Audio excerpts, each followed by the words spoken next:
Bismillahirrahmanirrahim. Assalamualaikum warahmatullahi wabarakatuh.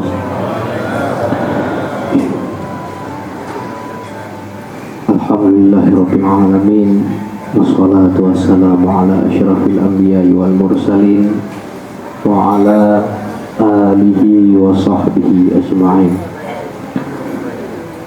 Syukur kita kepada Allah Subhanahu wa ta'ala. Salawat dan salam kepada baginda Nabi Muhammad sallallahu alaihi wasallam serta seluruh keluarga sahabat sekalian. Alhamdulillah, malamnya malam Jumat terakhir dalam bulan Safar. Artinya sebentar lagi kita akan menuju bulan Rabiul Awal, bulan kelahiran Rasulullah sallallahu alaihi wasallam. Bulan Safar identik dengan cuaca yang panas, keadaan alam yang sangat panas. Bahkan kadang-kadang pikiran pun menjadi panas,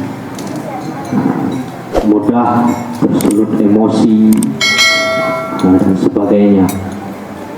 Alhamdulillah, penuju uro ke hujan berarti mulai menandakan dekat dengan Rabiul Awal. Maka menurut para ulama ahli kasyaf, bulan Safar adalah hari yang terberat dalam satu tahun. Makanya dianjurkan untuk mengisinya dengan zikir perlindungan, doa tolak bala dan musibah.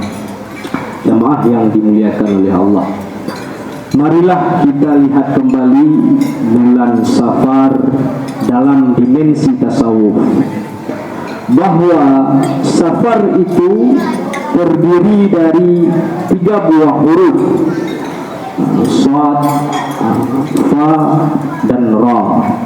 Huruf Shad mencerminkan Safaul Qalbi, yaitu kesucian hati. Imam Junaidi Al-Baghdadi berkata bahwa kesucian hati merupakan sifat suatu kaum yang terhindar dari ghaflah, daripada mengingat Allah.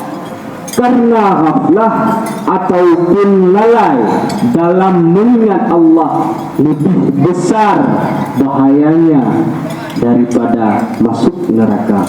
Dan dampak buruk daripada lalai mengingat Allah akan melahirkan kerasnya hati, qaswatul qulub, kekerasan hati.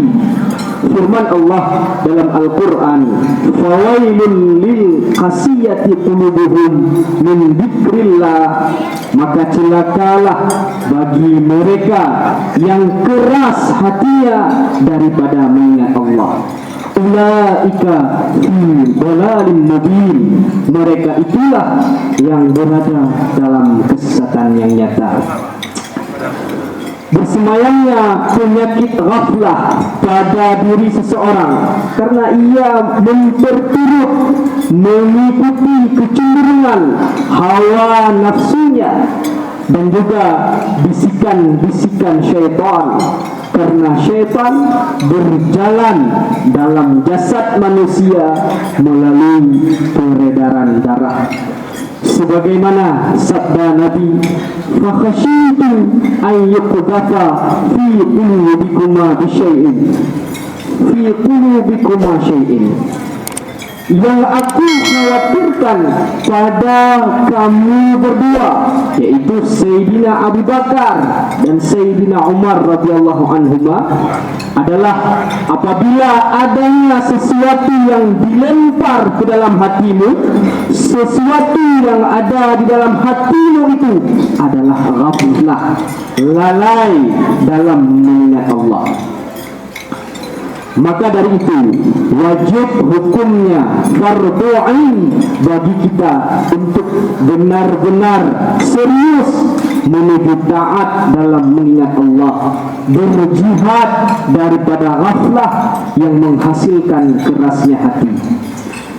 Bahkan penyakit hati itu timbul dikarenakan ghaflah, tidak benar-benar mengamalkan zikrullah. Zikir tapi kok hanggadoh hati. Karena itu Imam Al-Ghazali mengatakan seseorang tidak akan pernah lepas daripada aib dan penyakit hati kecuali mereka para nabi-nabi.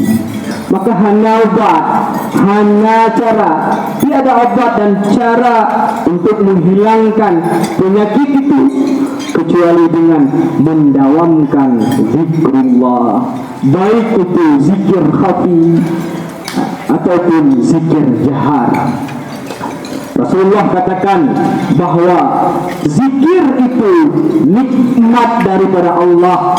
Tiada hari kecuali hanya untuk Allah di dalamnya. Tiada nikmat yang lebih utama yang diberikan Allah kepada hambanya selain mengilhamkan zikrullah kepada hamba-hambanya. Yang kedua, huruf fa, fana'un nafsi, fana diri, peleburan diri. Yang dimaksud fana diri adalah fana fillah, lebur ke dalamnya, lebur ke dalam nikmatnya, bermanja-manja dengan Allah, hidup ruhnya dengan yang maha hidup, yaitu Allah. Dengan apa? Dengan memperbanyak zikir la ilaha illallah. Yang terakhir, riyadatun nafsi, pelatihan jiwa. Riyadah nafs merupakan sikap istiqamah dalam mentaati dan mengikuti segala perintahnya Allah dan menjauhi larangannya Allah, yang diiringi dengan pembersihan jiwa dan penyucian dari akhlak yang tercela, yang kemudian menggantinya dengan akhlak yang terpuji.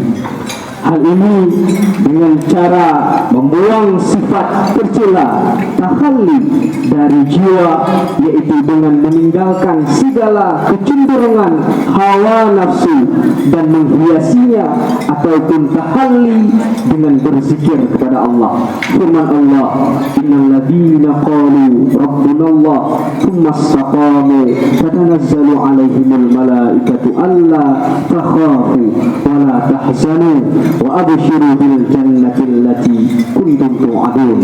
Sesungguhnya orang-orang yang berkata Rabb kami adalah Allah, lalu mereka istiqamah, maka turunlah malaikat seraya berkata, janganlah kamu merasa takut, janganlah kamu merasa sedih, dan gembirakanlah